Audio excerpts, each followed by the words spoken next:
I'm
gonna tell him right now. Hello, sir. I just was the first person in here, so it made me the host, so I just switched it over to you, okay? Mr. Snyder?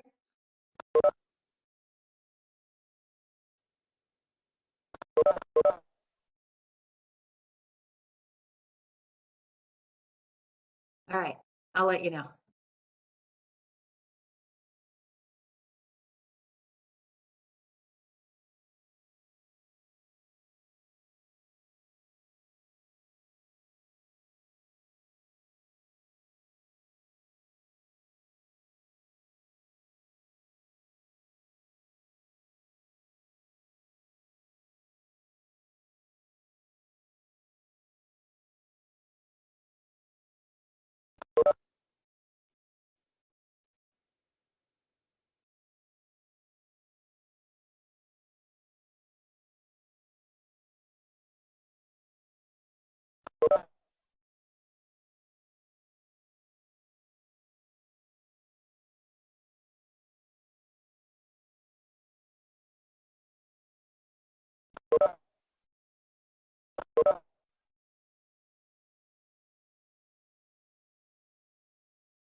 Oh, okay, so.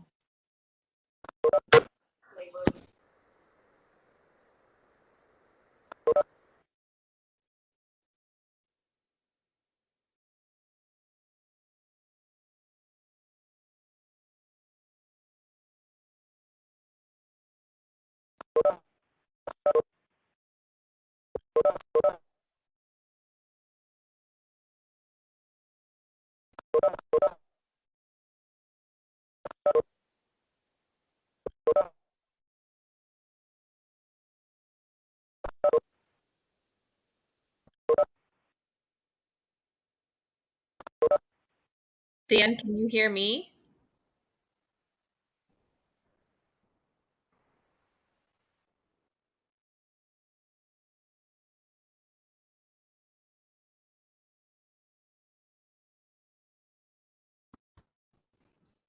Cindy, you could hear me?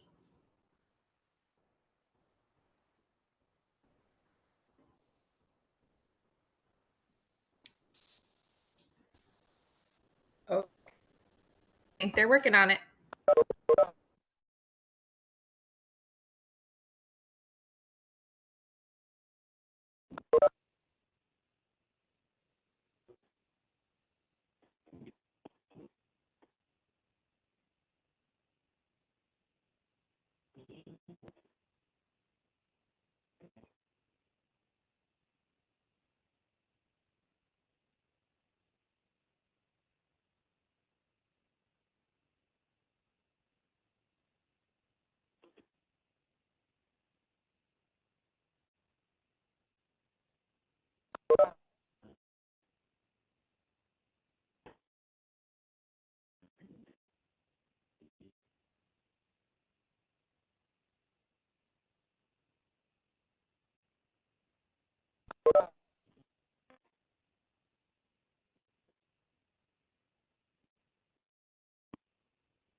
Well, here again, they can't hear us, your computer. I just I can turned on hear mine. Dave. Can people hear me now? Yes, Yep. okay. So that's just on my computer audio, but Folks should be able to turn theirs on at their computer. It's just when you're not speaking, you're gonna want to turn it to mute it. Otherwise, we'll have to go back and forth. I think we're better off to keep just one, because otherwise it's not gonna be okay. I don't know, just possible to plug that microphone in. Sure.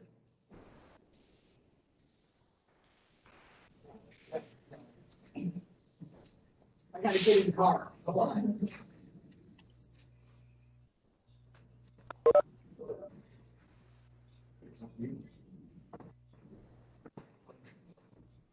The room computer's not needed.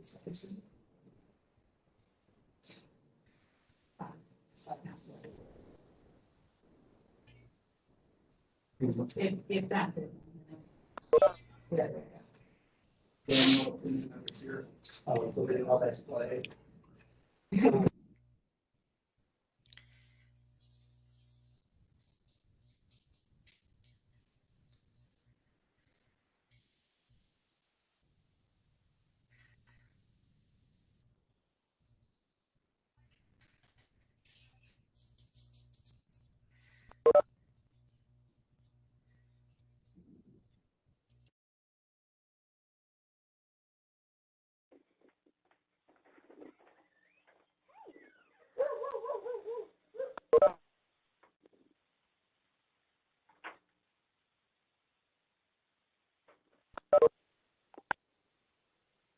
I'm trying to get on the board meeting. Hi, how was your day? Good. What did you guys do with the treehouse stuff? Good.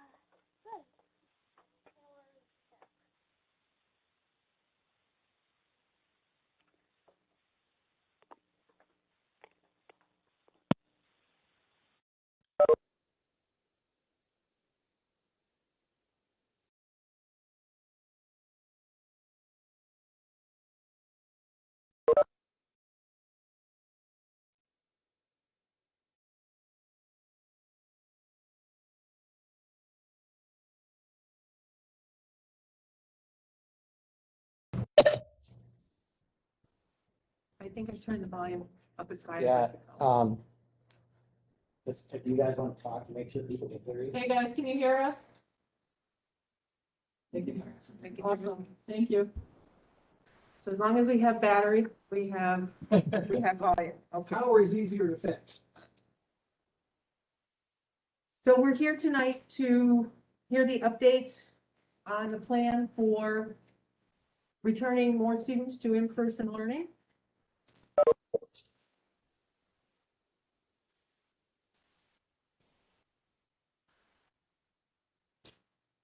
Dr. Glover, Well, it's, I think what I'll start with is a huge thank you to Ms. Lysick, who was lighting the flash today, Ms. Adams and Ms. Vieira, and the work of the BLPTs and the numerous of people who have stepped up here, between the last board meeting and the break to come in and get together to re-examine the work we've done and kind of talk through the plans we've had into place to be ready for tonight, especially before Easter break. I certainly appreciate your reference. This is very much their work and their plan because this is very much operational that is in there. So with that, you are going to hear a lot from me tonight. The conversations of the building principals and their work with their teams and getting pieces together. So with that being said, we'll start off with the elementary. And Ms. Vieira, it's all yours. Hi, everybody. hi. So lots to talk about.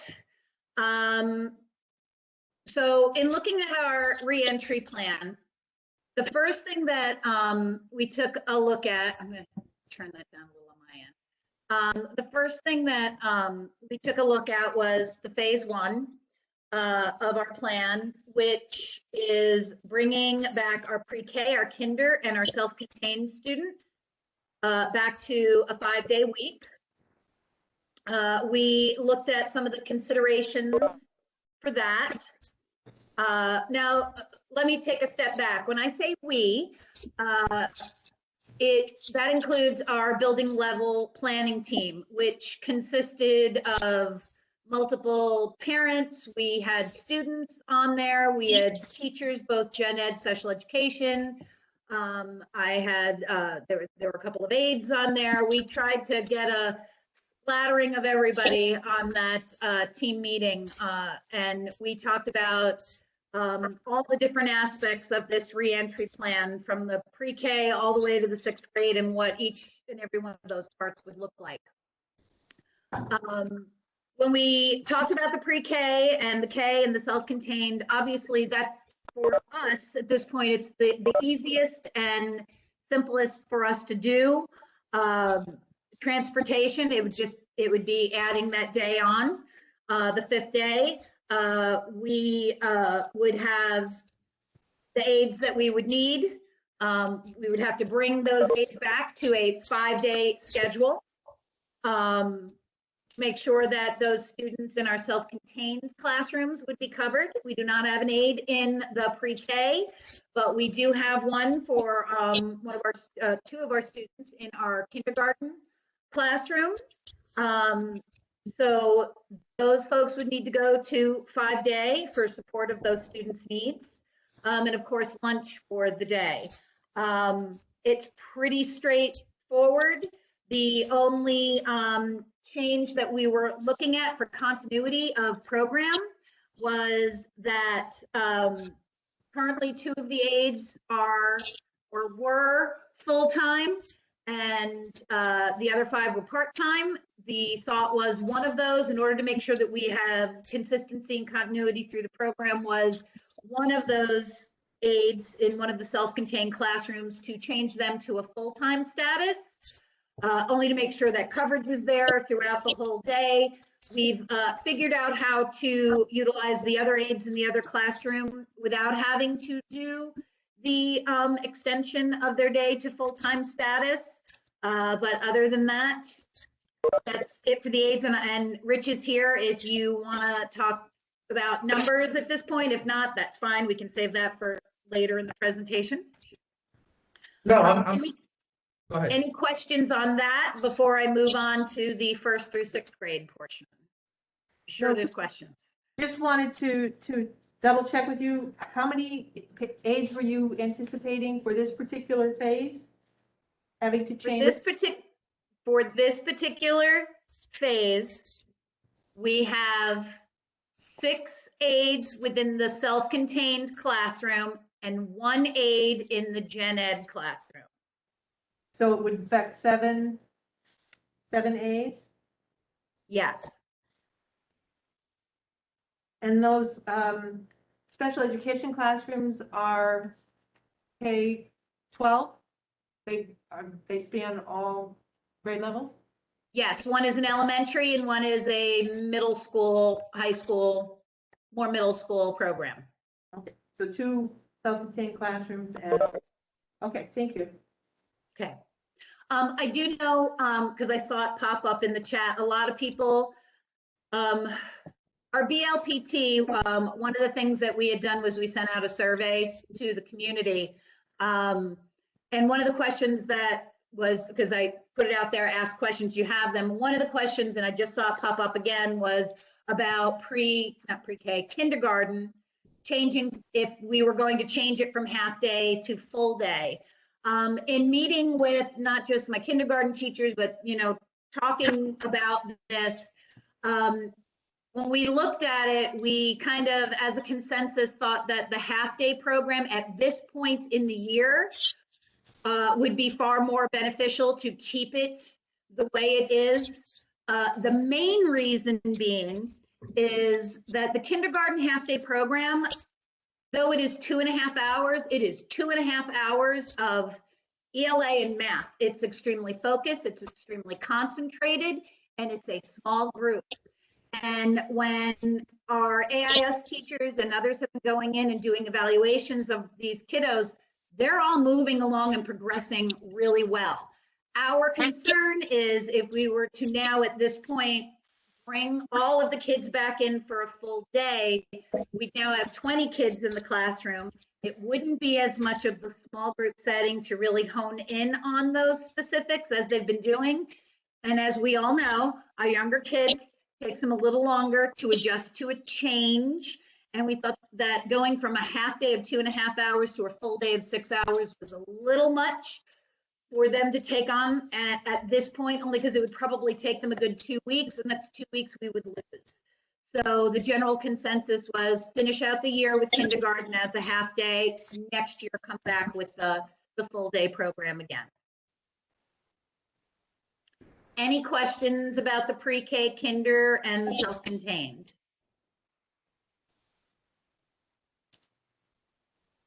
Okay, good.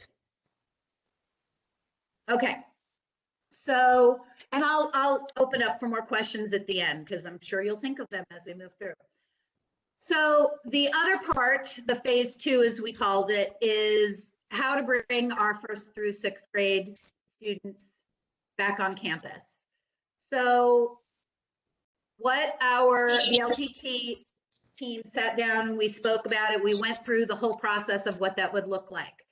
So the thought is to open up a 3rd classroom at each grade level. By doing this, we can maintain the 6 feet different, 6 feet distance between students. We'd be able to bring all of our kids back onto the campus. We have figured out classroom spaces, the pre-K building across the way, Dr. Glover has worked his magic with the construction folks, and they have actually managed to get 4 of the rooms over there ready, which would help for us to move a couple of rooms, get some of them over there, open up more rooms on this campus, which would also reduce any movement of high school folks, which we really didn't want to have to do. And by those rooms opening up, it looks like that would be the case, which is phenomenal. The idea is that we would have 3 classrooms per grade level, and how we would do it, and based on the conversations through the BLPT, the biggest concern that we had was not just who would man those classrooms, but how that would look in the structure of those students' days. So when we broke it down, and the best way to do it with who we have and what we've got and how we can work with that, was to take our 3 AIS folks and strategically place them in specific grades that they would have the most impact. So perfect example would be the first grade classrooms. We were looking at putting our reading specialists in those classrooms as being the 3rd teacher. Since first grade, second grade, one of our biggest concerns with the gaps based on iReady testing and progress monitoring that our teachers and AIS teachers have been doing, this is where our gaps are. And we want to make sure that those foundational skills are strong. So the thought was that 3rd teacher at those grade levels made the most sense, because they would then have that time with those students. And I'll get to how that day would look.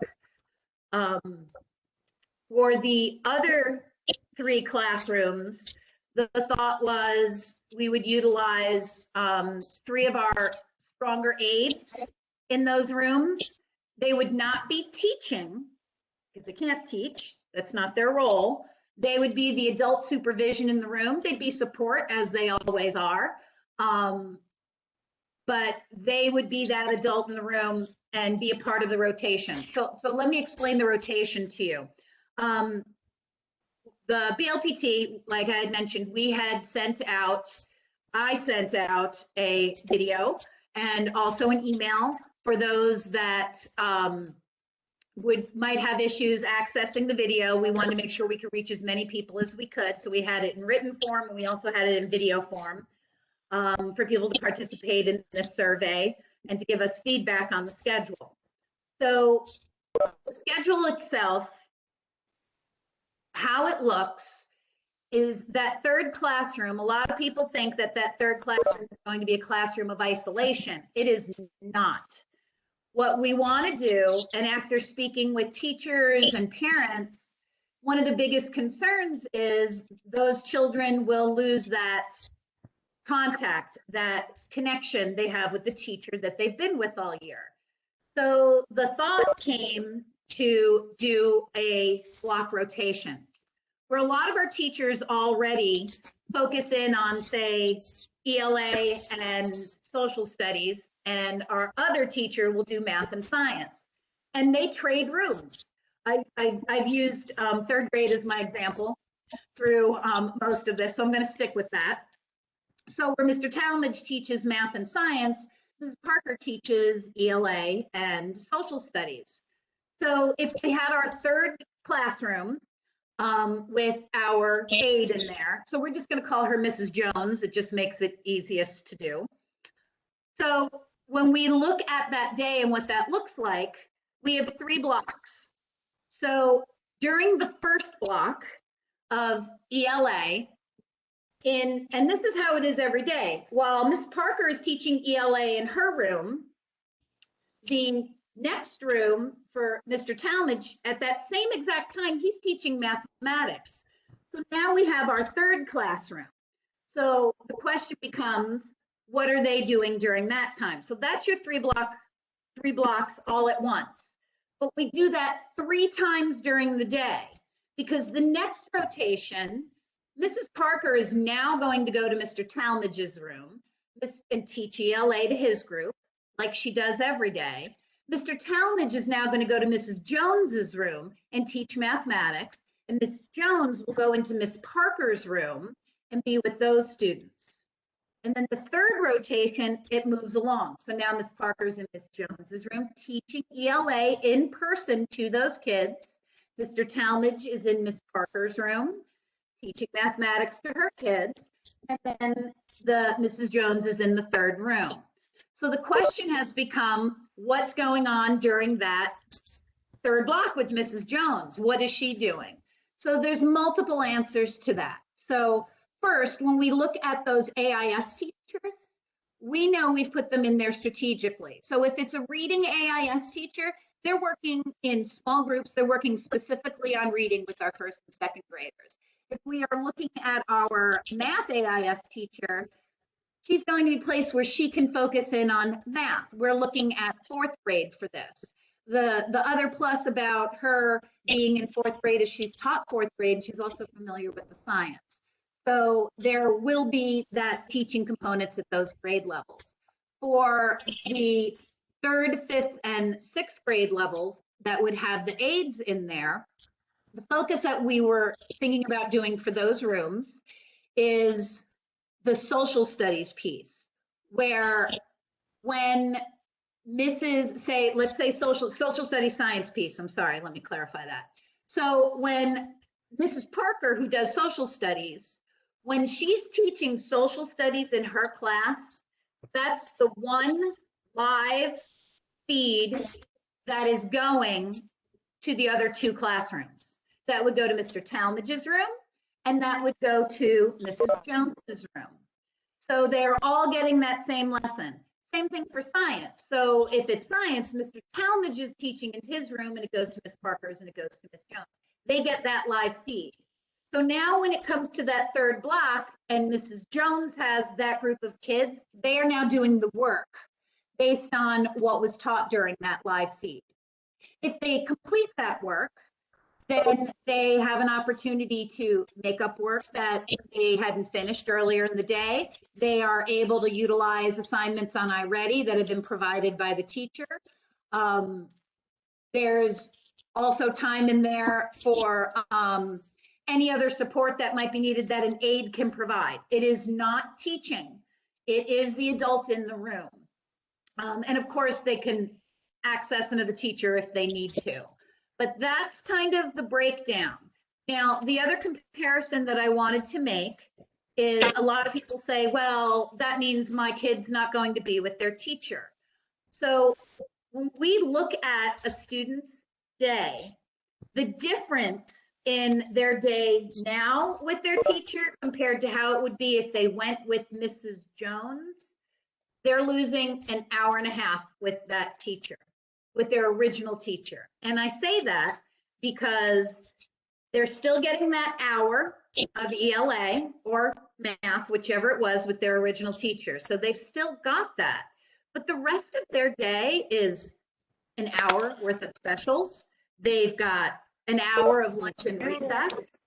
So there's still those other components of a student's day that we forget about. We often think that they're just with that teacher throughout the whole, but they're not. They're with other teachers on the campus. So yes, it is difficult for some of our kids to be moved to another classroom. I will tell you that based on the survey and after discussions with the BLPT, we've realized that our fourth, fifth, and sixth graders, pretty much as a whole, they all just want to come back. They don't care who they're with. And that has a lot to do with the social aspect of it. We understand our younger kids, a lot of them are extremely connected to their teachers. And those are things that would be taken into consideration when we look at how we're going to separate those classrooms. This was also another big question at our BLPT. What would that look like? And we all kind of spoke about what we wanted to look at when putting that in place. So that criteria is going to be extremely similar to what we do at the end of the year. When teachers sit down and they say, okay, these are our kids, who would they work best with? Who, not just teachers, but, you know, students, and pairing them up. We were extremely hesitant at the idea of moving any of our special education students. We feel that they need to remain in the classrooms that they are in. We also, our teachers know their students, and there are some students that we know will perform best with that teacher. And when looking at those numbers, we've really kind of come up with a nice balance of how we would sort those rooms out. So that it's balanced so that everybody is in a place that would be conducive for them to learn. Now, while this is all going on, one of the things that we had talked about was that synchronous learning to those kids who are still fully remote. Third grade's very lucky. They don't have any remote students. All of their students are here. But what we would do is for any students who are still fully remote, what we would do is choose one classroom, say third grade again. So we would choose one room because our teachers are rotating. That one room would be the room that provided the live synchronous learning for those kids who are remote. So, because obviously it's not going to be synchronous when the kids are going to specials. It's not going to be synchronous when the kids are going to, their lunch or recess. It's those core times of the day, the ELA, the math, and that science or social studies piece. So that is the room that it would be synchronous from to those kids who are still at home. So that was a lot.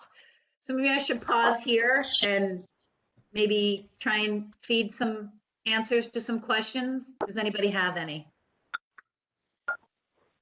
Just for clarification, if I'm using like third grade as an example, so Mrs. Okay. Carter teaches social studies, she might teach it one day, from her classroom, but then would she rotate to the other two so they are also getting that in person for that content area? I understand the math and the ELA, but the science and the social studies?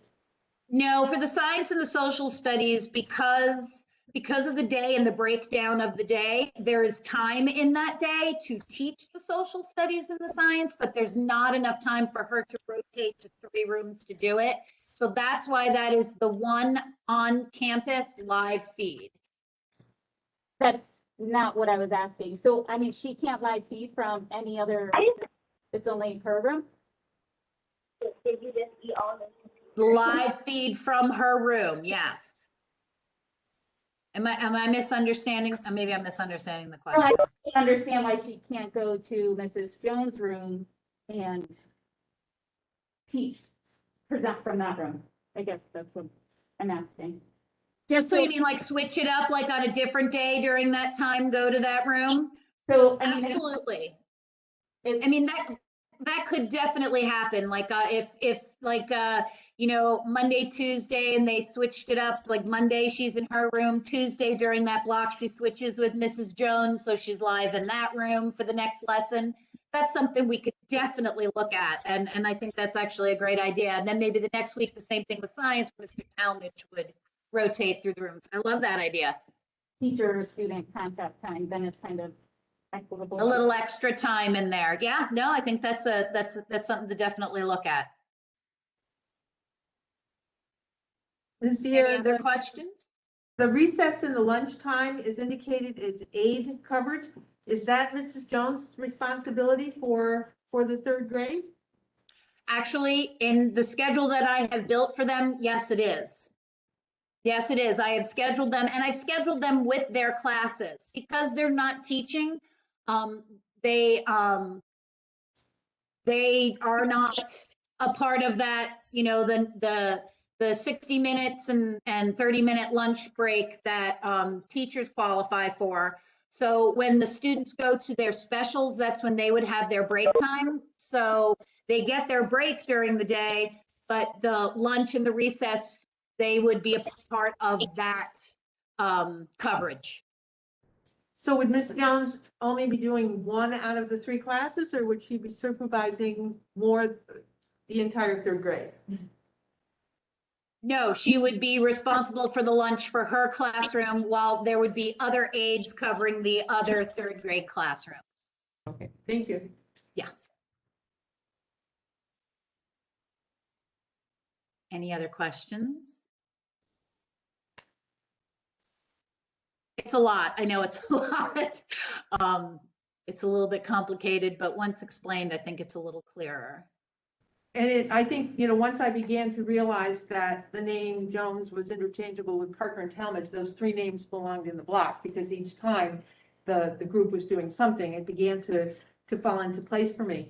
But one of the things that's in the pipeline is the 3-foot distance, social distancing for classrooms.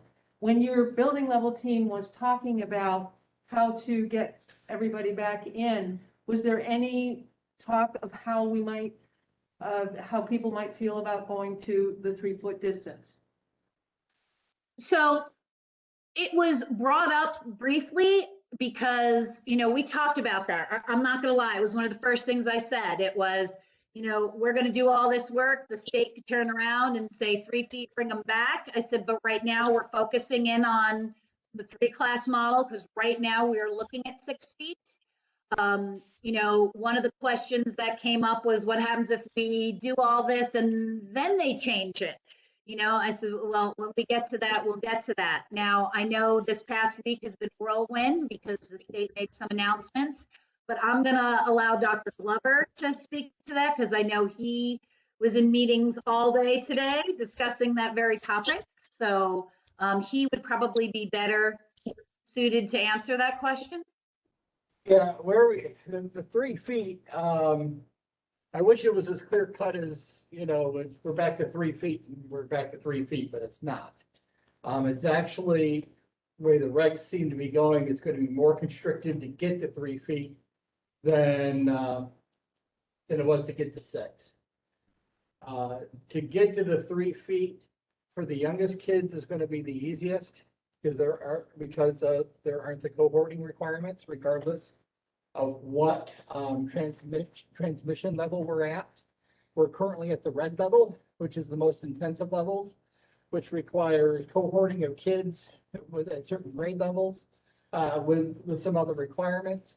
And at this point, looking just at a flush look, we're not confident we're going to be able to cohort at 3 feet at an elementary or even a high school level. As we're looking at it now, because there's a bunch of pieces that go with it that require us to go back in. So unfortunately, it's not going to be as simple as, okay, they said we can go back to 3 feet and we can adjust everyone to 3 feet. And well, we've hit 12 kids in the classroom, now we can do 24 and then just put everyone in the classroom and go. It's just not that simple. Unfortunately, there's a whole new plan that has to go through another whole shared decision-making process that luckily, I think a lot of this work counts, but there's going to need to be some more that goes with it. And then the plans surrounding the cohorting of kids, lunches, and the transportation piece, and how that will work. So it's a little bit a long answer to we aren't there yet, but conversations continue. Actually, I was asking about whether they had talked about it to see if that would impact these plans. So actually it was from Ms. Vieira. So I just wanted to know if that was something that people were comfortable talking about going to the 3 feet. Like I said, we didn't really talk about that too much in detail. I know everybody wants them to come back at 3 feet, but I will tell you that when we spoke about in looking at our numbers, even 3 feet, some of our classrooms, we've got over 20 kids in each classroom. Some of the rooms we have now, we'd still have to add some extra rooms to make sure to bring all those kids back. But so would it impact these plans? Yes. Would it look a little bit different? Yes. We'd probably still need at least one extra classroom at probably at least 2 grade levels. Would that impact the aid schedule for that? Yes. So there would be some changes to this plan. Maybe some in the positive, in the way of maybe needing less aides. It really would depend on when we look at those exact numbers. Just getting that information about the 3 feet, we've really been looking at that and what that would look like. And it's looking like we would still need to have at least 1 grade level with an extra room, possibly 2. Because of size or because of numbers? Both. because of the size of the classroom and the numbers that are in there. So it's not like we can just look at a room and say, okay, we're going to double the desks. Right. There's minimal room, and a lot of them have minimal items in their room to begin with. So, to be able to just double the desks isn't going to keep us in compliance of 3 feet in a couple of our rooms. They're just smaller spaces. So we talked about, that are there other rooms? Do we flip-flop classrooms? So those have been some of the conversations the last 2 or 3 days of how we could make that work if we were to go that path. That really was what I was trying to get at. Okay, Thank you. okay. Sorry. No problem.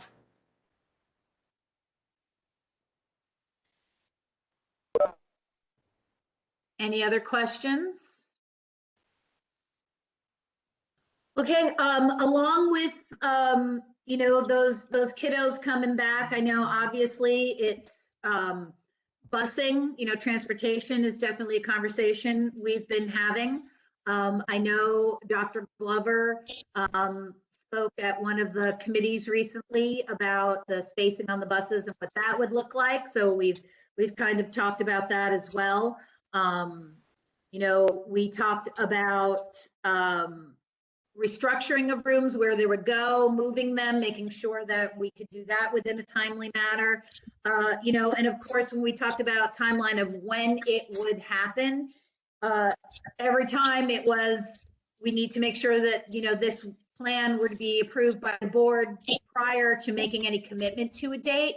And that turnaround really depends on those other factors of how quickly can we get them into those other rooms, which we do have some available to us. So that helps in that timeline, looking at that frame, and the transportation piece. And of course, getting those aids in here that we would need in order to support this component of our reentry plan.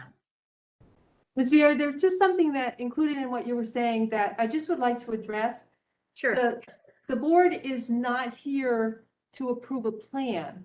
The plan belongs to Dr. Glover and his administrative team. Our job here is just to understand it and provide the resources to make it go forward.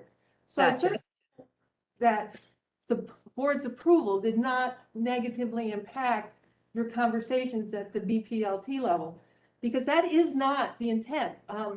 We are not approving a plan. We are. No, the discussions at the BLPT were not in relation to approval or not approval. It was, how can we put a plan together that we think is going to be most effective and supportive of our students? That's all what we we're look looking at. for. So Yeah. thank Oh, yeah. So I guess the other piece to this would be looking at the junior high and high school piece with Mrs. Adams. So I'll let her talk, and then I guess afterwards we can continue with any questions that might pop up. Good evening, everyone. evening. Dr. Glover, do you want me, I think I'm able to share my screen. Let me try to do that. I just have a little slideshow so you can see our. Okay, got it. Thank you. Can she share it? Yeah, how can we get so that instead of us seeing ourselves, how We we can can get see that? them.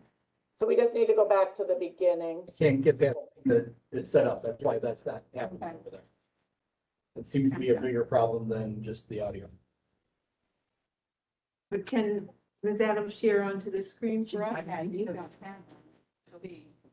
Here's what- Yeah, can we turn that one on? Let's see if that works out, that works off sound and audio. See that? Really, I just shared the presentation, can you see it? Yes, that's not the first page, though. We need to go back to the beginning. Oh, I can do it on my screen if it's easier. all right. I think I have it set. Yeah. Let me unshare here.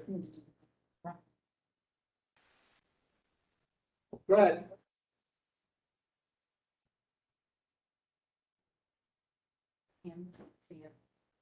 Hey, Bob, do you have two going on right there? This is just Okay, so, my I left. see Mrs. Vieira. Mrs. Vieira, can you see this? Can't see anything. I'll look over your shoulder. That's fine. You're good. Norman. Okay. Good evening, everyone. So similar to the elementary school, we participated in a conversation with our stakeholders.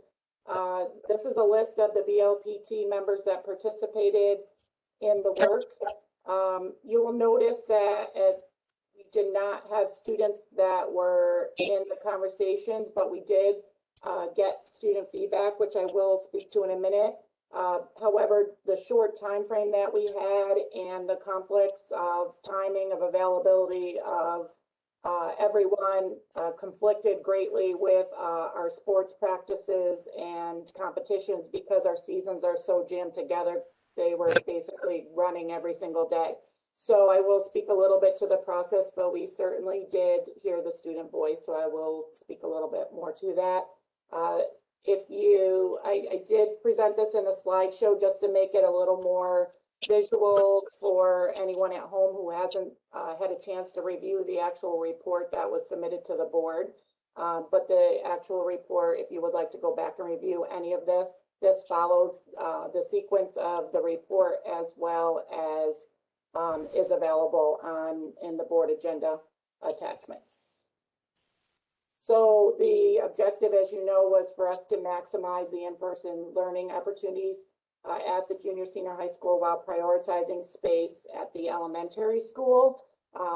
Obviously, we needed to consider our constraints, which included the 6 feet social distancing requirements and the space constraints due to the capital project. And as we have discussed at previous board meetings, I think really all along that we felt based on foundational skills and needs of our younger students that the space would be prioritized to the elementary school. So that really left us with how do we work in Fridays. Right now, Fridays are a complete remote day. So we felt that the best way to maximize in-person learning was to not better utilize, but utilize Fridays in an in-person model. So we really took a look at that. I presented all the stakeholder groups with 3 options.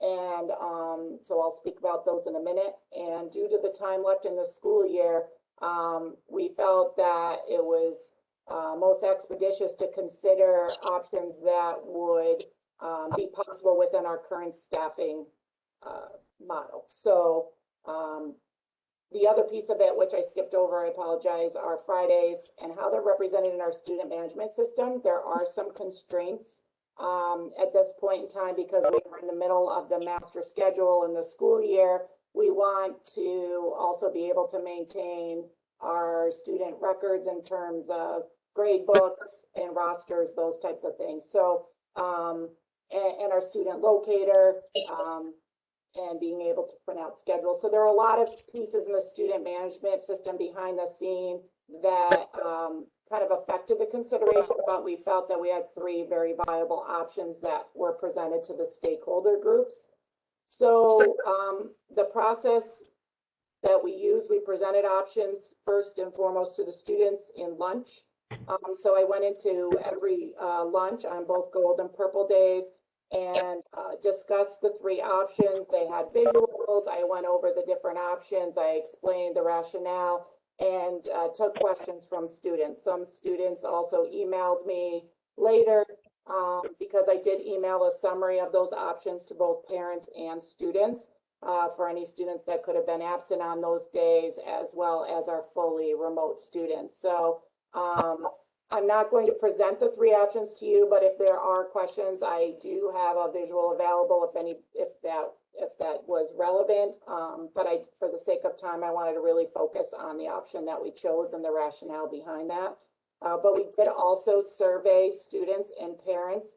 So that summary of options was accompanied with a brief survey about really which options do they prefer and whether or not they would be interested in the remote learning center option, as well as if they have reliable internet and Wi-Fi at home. So We use that information along with the teacher feedback. So as an entire faculty, we met together and talked about the merits and challenges of each option. And also we felt that before we presented the options and discussed them at BLPT, we needed to have a framework for one of the options. One option was called a Recovery Friday, and did not bring back all students and wanted to kind of look at a framework for that so we could better explain that for consideration. So we had 3 meetings, so you see the dates there, and we also reviewed the feedback from the surveys from all of our stakeholders that were received emails. And I also did share any other feedback that I've been receiving from parents and students along the way in conversation and emails. So our progress to date, even before our BLPT work, we had done some work internally in the building. As I have mentioned in past meetings, our stakeholders have been giving us feedback all along to me, but also to the teachers directly. So at meetings, we were always brainstorming and entertaining ideas on how we can improve. And so we talked about the importance of resuming our after-school clubs, our extra help periods on Tuesdays and Thursdays. Right now, that was one for purple and one for gold. And we have, as you know, already implemented those. So the other piece was that we also returned all of our interested students that have IEPs to 4 days per week. So we went and offered opportunities. We developed schedules for those students. And I believe we have over 20 students right now that are benefiting. Whether or not they have IEPs, actually, I apologize, I should also have included on this slide with some students that had difficulties with Wi-Fi, that may have also had difficulties coming and picking up print work and communicating with teachers. So some people may have difficulty with Wi-Fi, but they can still email and have access to printing things out, maybe through a relative or a neighbor's house, or their parents have other means to print during the week, but some students really are very limited overall. So we did take that as an exceptional circumstance, and so there are a few students that we have brought back. We are pretty maxed out though. You know, we do still get requests for 4 days a week, and we have a short waiting list, but a lot of our classes are maxed out. So that's where that learning center comes in for us. And that's in progress. As I mentioned before, to date, we surveyed in that survey to both the parents and students, we identified the level of interest, really non-specifically, so we weren't gathering names necessarily through that. Well, the parents actually did supply their email address, but the student survey was anonymous. But we did get a general level of interest. We also, as a faculty, had made and developed a common list of students who do not have, or we felt, you know, through communication and daily interactions with the teachers, that students may have unreliable or intermittent internet or no internet at all. And we called every family to identify the level of interest, whether or not they would be interested in sending their student in to participate in that learning center. So based on some of that initial information that we have, we feel that that learning center most likely will take place in the library as opposed to the auditorium. So that will free up the auditorium to be continue to use. We won't have to impact our PE classes. So I think our library can accommodate about 15 students a day. So we think that we can work with that. So at this point, that's where we are. We'll have to look at our numbers once we get going. I'll talk about timing of all of this. So I have the projected start there would be in April 19th next week. I think that'll be a little bit rolling as students really, as we kick in the next bullet point, synchronous or semi-synchronous learning. So, you know, all of our teachers have been, we had about 50% of our teachers were participating in regular synchronous instruction, and others may have occasional synchronous classes. So we have committed as a group to have all of our classes are going to be fully synchronous. I think the majority of them already are this week, but maybe a few teachers have transitioned their classes gradually. So next week, all lessons will be synchronous. So for any parents or families out there that are confused, I know that's kind of new verbiage this year as synchronous, asynchronous, semi-synchronous. So what that is that our teachers, it's that we have students in the classroom, and for example, Mr. Fraunhofer, if he is teaching Math 7 lesson to students in the classroom, there are students at home that are remote are also receiving that same lesson at the same time. So the student, if that class begins at 8:20 and that's period 1, then every day those students are now expected daily to have that regular teacher contact and contact with their class for at least a portion of the class. So we remember we do have 80-minute blocks. We do not intend for students to be sitting every single minute of the day. And that's where that word semi-synchronous comes in. So teachers may, there are a lot of different ways that you can kind of chunk that. So one teacher may have live instruction with both groups, one for 40 minutes, and then the kids at home may have a certain task or assignment to work on, and the kids in class may be engaging in a discussion. And when those teams switch on their in-person days, that same thing is happening. Other teachers will meet with one group for part of the time, live working together and having small group discussions, and then swap. So there are a lot of different ways that works, but the idea is that students will have regular contact with their teachers and their classmates, and they'll all be part of one class, and also that they will need to follow their schedule daily for 5 days a week from 8:20 to 2:30. So that is with the exception of physical education. Of course, our classes is getting nice weather. They'll be going outside, and we won't be able to necessarily have, the teacher needs, the safety's involved with science clubs, PE. So those will continue to be remote assignments on remote days. But I think we've greatly increased the amount of contact time with our students as we've grown to accept that the length of time that we've needed to be in this model. We didn't, I don't think any of us really anticipated we would still be here in April or May, and we have learned over time and seen the value of having that regular contact and getting our students into that routine. You'll see that last bullet as we are with the weather coming. We have, obviously students can be outside in the fresh air.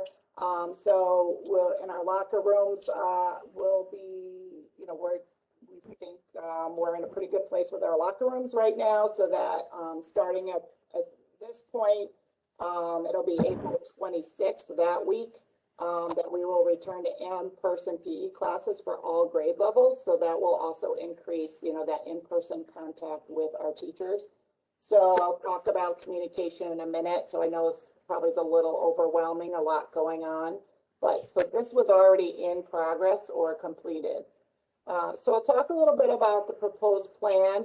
I probably won't keep it up here the whole time for you to read through it, but I will be discussing the narrative because I think it will be important to get to the visual for people to process it. And I will take questions once I get it on the map, because it does seem confusing when you first take a look at it, but once people kind of get used to what we're talking about, it will start to make sense. So our proposed plan, as you know, this part has not changed. This was in our original proposal, is to bring our middle level grades 6 through 8 self-contained classroom would come back and return students for 5 days per week. And the other plan and proposal was to continue with our current hybrid teamed instructional model. So for us, again, we're unable, due to space constraints, to bring everyone back every day. So we will maintain the purple and gold teams, but we will include Fridays. So we're going to move from 4 days to Fridays. So we will use all 5 days a week. So what will happen is we will rotate Fridays, so there'll be 2 purple Fridays a month and 2 gold Fridays a month. We will keep the same team schedule Monday through Friday, and just those Fridays will rotate. So there were options where we could rotate Mondays and Tuesdays and change which days are purple and gold and which days are day 1 and day 2. But at this point in the year, we felt that it was too confusing. We had feedback from parents and students that that was one thing, is that they did not think that that would be beneficial at this time, is to add that piece of confusion to the game. So we will continue, as I said, the synchronous instruction. I spoke about the learning center. And then we would like to add back in, the other proposal is to add back in our Wednesday after school extra help period, which I am in talks right now with Mr. Wilbur and the bus garage, and looks like we should be able to restore that. So we'll have traditional after school extra help sessions on Tuesday through Thursday. We propose to start this the beginning of our 4th quarter. So at the high school level, doing things, kind of keeping things fresh and starting them at the beginning of a quarter is very helpful to our teachers and thus our students and parents for communication of grades. It keeps everything very neat and clean and easy for everyone to understand. So our beginning of our quarter is next week. That's the week of April 19th. So the first Friday would be April 23rd. For us, again, I know there's some preparation for the elementary school to be done, and they may not start maybe until the following week or the first week of May. But for us, is our students aren't going to be able to come back every day. So those Fridays are precious, and there are a few left. So we really want to maximize as many Fridays as we can. And if we start next week with that first Friday, then we would have an equal number of purple and gold days and instructional days in terms of in-person. So it really would be helpful to the teachers as well as the students in terms of maintaining pace and keeping pace consistent between the 2 teams. So again, some of this I've already spoken to, and if you would like to read more details, they are again in the plan that is in the attachment on the board agenda. But again, the merits of this, as a committee, we felt that it maintains the current team structure. It keeps the same schedule Monday through Thursday, and it gets our students regular contact with their teachers daily, 8:20 to 2:25. So between the synchronous learning and the Fridays, they're going to have regular contact and structure every day of the week. One of our considerations is we know that we are going to need to communicate this. This is going to be new. Rotating the Fridays is going to be confusing at first.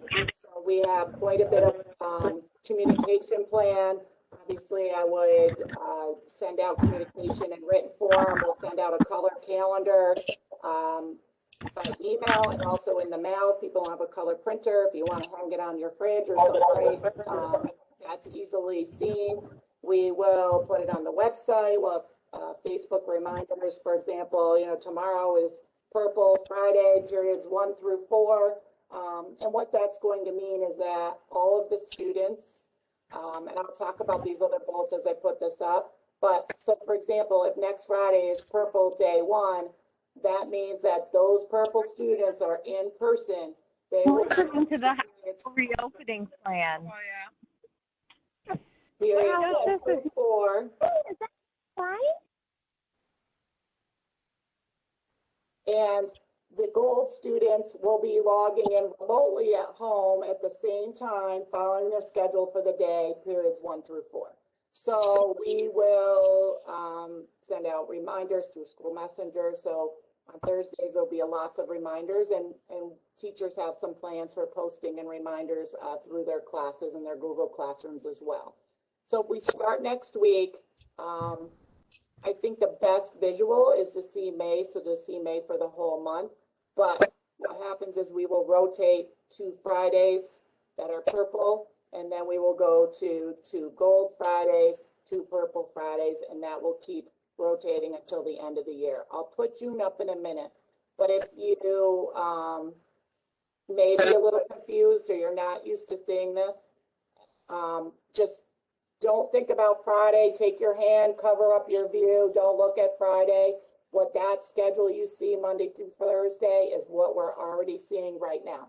And then we're just adding in the Fridays. So I'm going to take a minute and I'll take questions.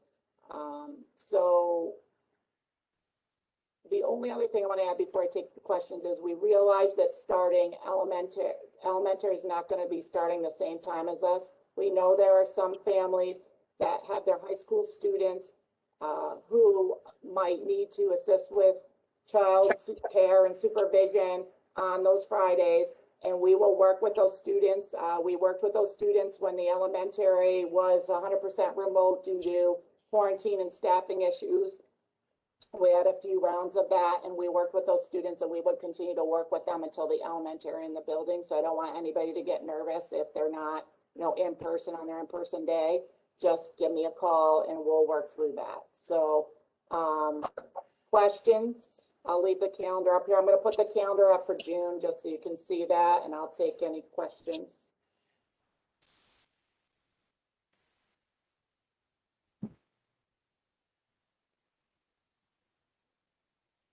Does anybody have any questions? Ms. Adams, thank you very much. That was very clear. Thank you. Welcome. If you have any other questions along the way, just feel free to ask or give me a call. I'm going to stop sharing.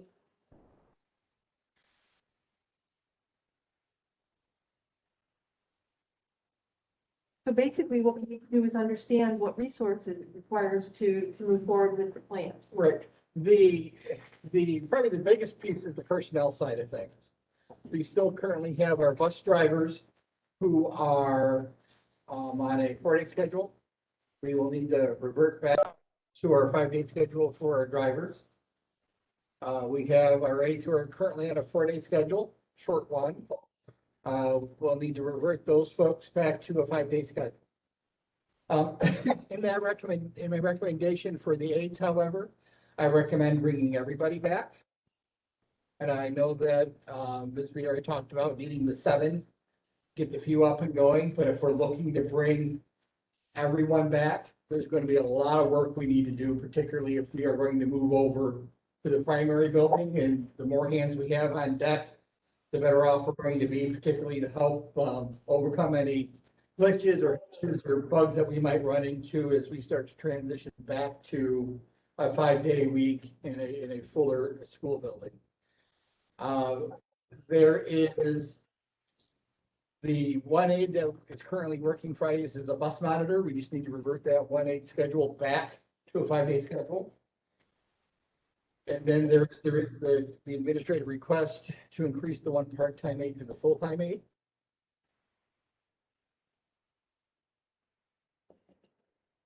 So the status of the primary building seems to be critical in this particular plan Yes. being moving forward. We have not seen, or I haven't seen anything in our weekly reports from the construction or the project to let us know exactly where we are in that. I know there were some questions, but I didn't see any answers. So can you explain to us how we can be in there at the same time that they're still doing things, and if they've done all of their asbestos abatement, if they have not, is it something that we want to consider having students be using that space? Their work in that area is basically complete. They're still currently using the gymnasium over as kind of as storage. There's some work they're doing, but they're doing that work outside, like they're cutting molding for walls and kickboards, and they're doing that type of work, but that work's outside. So that area is currently, it's our storage and it's their storage. So they're done with the asbestos abatement work is done. The univents are in all the classrooms. All the new shelving is up. The new sinks are in. The new all that work is said and done. Over the break, Paul's crew finished the floors. They are summer cleaned. So you walked over to, it would be with the pre-K classroom, the 2 kindergarten classrooms, and the 1 AIS room. Those floors shine, because the construction folks came in, did their cleaning, we came in and we followed up with our cleaning. And then we went through and finished the floors just like they were summer, because we don't anticipate getting back into that area again, probably not for the 22-23 school year. So the front 4 classrooms right on East Broadway were just completed. They're ready to go. So What about the those would be heating? 4 that she Yeah. was referring to? There's also the office, the elementary office, where Karen and Amy live. That is done. And I don't know if the floors in there are done or not yet. Will they be moving back into that space so that there's an administrator in that building? Yeah, they're planning on moving over there to back to that space. And then the office space they're currently occupying, they plan on moving some folks out of the elementary library, I think are speech folks, into there for classroom spaces for the rest of the year. There as well. Do we, because we had to close it down and they had to do all the work, do we have any additional inspections or any other hoops that need to be Nope. gone through before we Our- use that as space? Our requirements for space is that it has water, and it does. That it has a PA system, which is our phone system, uses our PA, so that's in place. It has to have a fire alarm. The new fire alarm is up and wired and hooked into the new system and completed. The only piece is the heat until May 15th. We've talked about that before. They've got temporary plan in place that we can have covered most likely through the building project to connect from the cafeteria, the piping from the cafeteria over to the primary building, enough so we can say we have heat in the building. Until we don't have to have heat in the building, then reuse that piping. That cost is mid 14,000s. It's like 14,400, 14,500, but that's an $8 amount. So it works out to be closer to $3,000. What's the timeline? They say it'll take a week. Once we give them the green light, it'll take them a week to make that happen.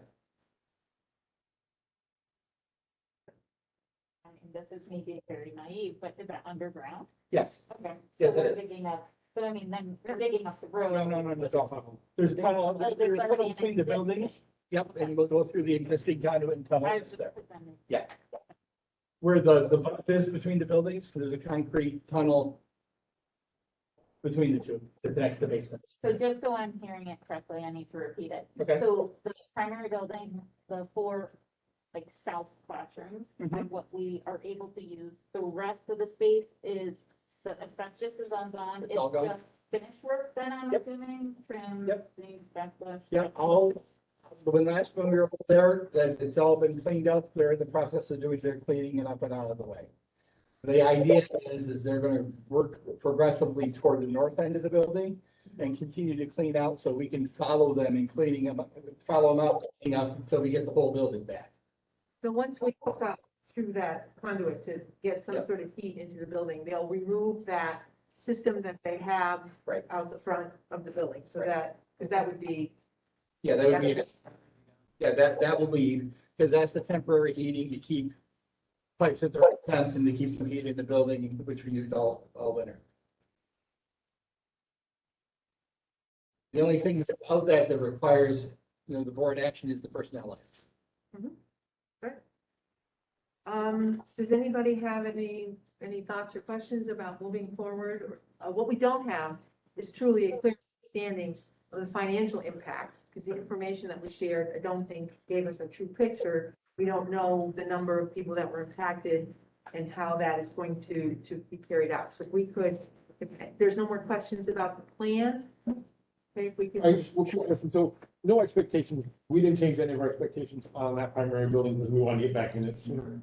And our expectations were, I continually worked on the crew about the sooner I get that building back, the better. well, that's I Yeah. assume an effort, not a goal. Yeah. No, yeah, no corners cut, no work getting skipped, no pushing things off to later. They recognized our need and worked to help us to get back into the building. So in terms of finances, when I was, when I first got here and was asked to look at the numbers, I think I took the approach of, looking at what it was gonna cost at a certain date to get all the aides and everybody back in, and speaking with Tina and some of the other people in the business office, I think the real question that we needed to ask is we needed to compare what was budgeted versus what was actually gonna be spent, because the real question is, are we gonna have enough money in the budget to facilitate this process? So in the past week, Tina and I have really worked hard trying to dig in. We went through budget build information that Karen had put together last year. When you look at, you think about where we were February and March of last year, I don't think any of us thought that we would still be continuing to talk about this discussion. I know I was planning a wedding at that time, and I thought for sure I was gonna have my reception in the summer, and lo and behold, we didn't. So we didn't really anticipate that. So when I look at the budget build information, in terms of both transportation and the aids that we need to bring back in, the budget build was based on the traditional 5-day week. So the plan that we're looking to revert back to was what was originally budgeted. So that's good news.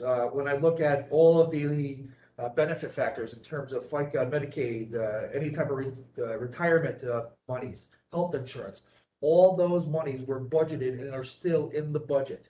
So if we bring the current people back who aren't working, that money's there. There's no incremental costs. And when I look at, right now, when I look at the budgeted amount, there was about 420, just in salaries alone, there was about $420,000 budgeted.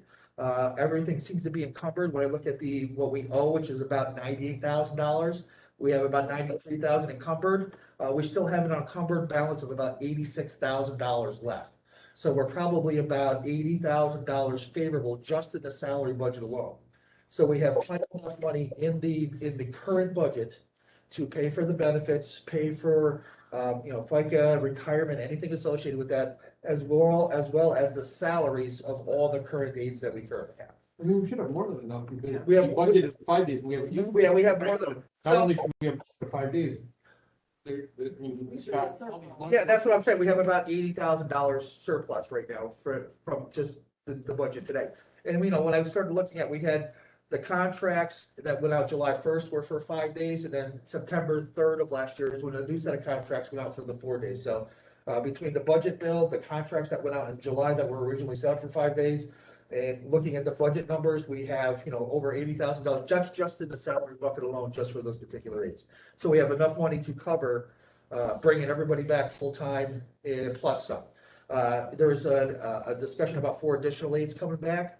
When you look at them fully loaded, when I go through that information, and a few weeks ago, I just kind of, I don't believe I dug into it as deeply as I should, but when I look at FICA, Medicaid, any type of potential retirement benefits, health insurance, a fully loaded aid for 9 weeks, which may even be a week longer than we were anticipating, is about $6,000. So, when you look at that amount of money with the $86,000 just in the salary, we have more than enough money to cover the additional, bringing the current aides back, as well as bringing 4 additional aides. Won't, and in fact, I think will still be favorable to budget. When we're talking 4 additional aides, you're talking about hiring 4 new people?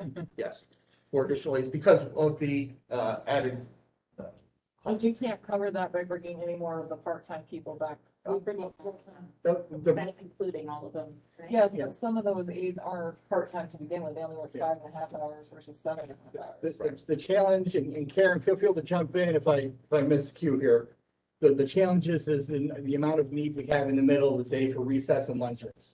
There's just, we have enough bodies at that point to have the appropriate supervision of kids, while we have some kids with teachers and some kids with at recess and some kids with lunch.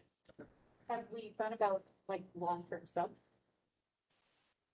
So we're not doing the insurance or. Well, I think the 4 people we're bringing back on a part-time basis. But there would still be appropriated Oh, yeah. HRA. Yeah, there yeah. would still be- Yeah, Still be an apartment. Well, And if we did a substitute, it would be a different Right. financial structure so they're talking about bringing aides and not teachers, just for for the remainder of the year. for the remainder of the year, for that clarification piece. That's what you're talking about, right, is aides? Either way, I mean, can you get a long-term sub teacher? I mean, it's only 8 weeks, right? They're not gonna hit the 100-day. Is that, am I right? we may have, there may be a bit of an opportunity there because we've started our process of screening for teachers. A little acceleration on the teacher end of that, we might be able to bring them in sooner and start them in full. The challenge with bringing in someone as a long-term sub to an unencumbered position is it gives them rights to that job. That it's labor relations and legal pieces. So so for the teacher end, the certified teacher end of things, that's a little more problematic than it is for. What do you mean? Where did I thought we were talking about AIDS, I'm sorry. Yeah. Either way, I said either way. Yeah. What does it look like? Instead. For the aid position, right? Is that what? Either, yeah, and then he said teacher or aide, and I said either one. We're not talking about We're not- adding any yeah. teachers. The higher request is for aides, Correct. and that is what is actually listed as a temporary spot. I guess, I think we're just trying to figure out the best way, because if you go through the hiring process, you have to post the position, you have to go through the interview process, and you're talking about 8 weeks and you've just peeled off 3 right there. So how are you going to cover the time that you would be looking at having somebody go through the hiring process? And luckily we'd start with the substitutes. That's right. So we, Yeah. so for What about hiring our substitutes that come in and sub and know the building and the students? Would any of them be willing to take an 8-week position? That is conversations Karen and I have had, whether that would happen or not. But we also have labor relation rules we have to follow. Gotcha. That go on there, so it's fine. But bringing back, so what you're suggesting Mhm. is the original list of people that we had back in September when we contracted their time and days. So everybody comes back at the original number of hours? Is that what you are suggesting? Everyone comes back like it was, like we had it planned at the beginning of the school year, Okay, 5-day week. right, sometimes it was 7.5 or 5.5. Yeah, depending on where they work, yes. Now, it's not a paid lunch, right? So it's an 8-hour day? Some of the aides have 8-hour No, days? aides were contractually, their day is the school day.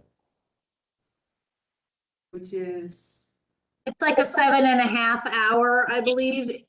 It comes to a total of 37.5 hours for the week, I believe is the total. Rich and I were talking earlier. Am I correct on that, Rich? Yes.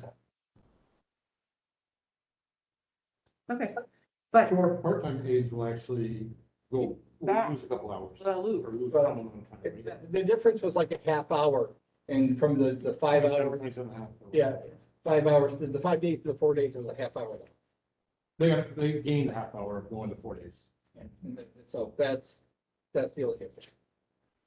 There's no- Let's hope we'll go back half hour. but there's no benefit in Moving them on. moving some of them. Again, it's about having enough members in the middle of the day to have enough people for the appropriate amount of supervision. So adding the 2 hours at the end of the day, because most of them leave at the end of the day, doesn't help during the middle of the day. Right, because we need it at the middle of the day when the lunches are going in.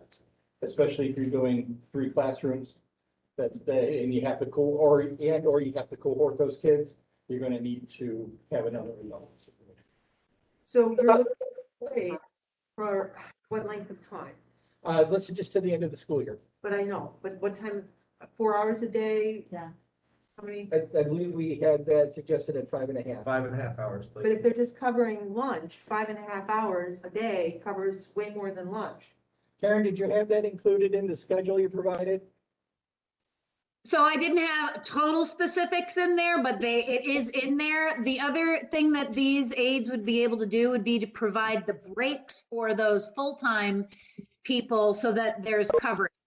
A lot of our full-time aides are all associated with 1-to-1 or 2-to-1 students for the, 6.5 hours of the school day. So we can't, when they go to take their break, someone has to cover for them for that half hour. So these people would be able to help with that as well. So that was the thought behind it. It doesn't necessarily have to be a 5.5 hour position. We could cut that down to a 5 or maybe even a 4. It's that core in the middle of the day that's really most needed. and coverage for the end of the day for those people who are 5.5 hours, who come in early and leave at 1:30, who have students that they need to be with until the end of the day. A couple of those are covering those aides and making sure that those students have their 1-to-1 or 2-to-1 services for the full time required by their IEP. So although there might be some time earlier in the day that's available, that is the time that is utilized to cover people's breaks. Okay, because 4 people, 5 hours a day, that's 20-hour time. That, that's a significant number of breaks. So just trying to get a handle on what exactly we need. Because we are just seeing the schedules. I haven't had an opportunity to even look at them. So people's thoughts on questions or? I just wanted to have one clarification as well. When we were talking about, there was a question asked, could we move any of the aides to full-time? We are proposing changing one part-timer to full-time to cover Erin Underwood's classroom. We need 2 full-time. We need 2 people in there, so we would need to just move one person. That was the only person that it worked for. So by moving everybody that had been cut back to the full-time, we pick up enough hours to cover the 5 days, get everybody straightened around, and we need, you're saying, for the interim to get through that middle part of the day, we need an additional, we've had, it's not like an a la carte menu. I would like you to tell me how much time is required to be covered. Erin, what do you need exactly? The number I have is 4 by 5.5. Is that hour different? I would say I could probably do 4.5 hours and everybody would be covered.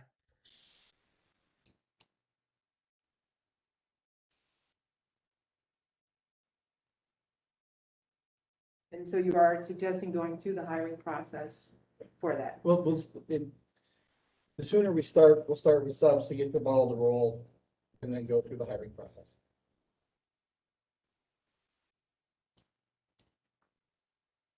Does anybody have any thoughts or questions or concerns with? I guess that just makes it hard when you're starting off with subs and then you're gonna transition to another person, which is already another change to the whole year. I don't know. I mean, if it's only 4.5 hours a day for, what is it, 8 weeks, can we hire some subs instead of trying to hire aides? Just so that way we can continuously maybe just work with subs. I don't know. It's just a thought.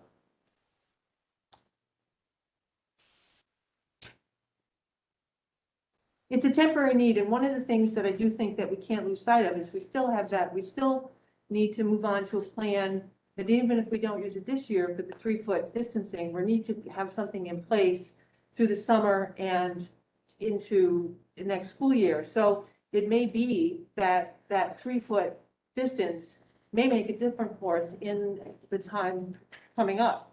So especially if we get moved to a different zone or something. So the idea of committing to, a particular position and then having to turn around and say, No, sorry. we don't need that anymore because we're able to reconfigure things. It makes it difficult to tell somebody thanks, but no thanks. So I do think that in the short term, while we're looking at all of those options, because I don't think we fully explored the 3-foot option. And I do think it's something that we do need to open up a conversation with our community about, what their tolerance is and what that would look like here at school. So I don't know what anybody else thinks.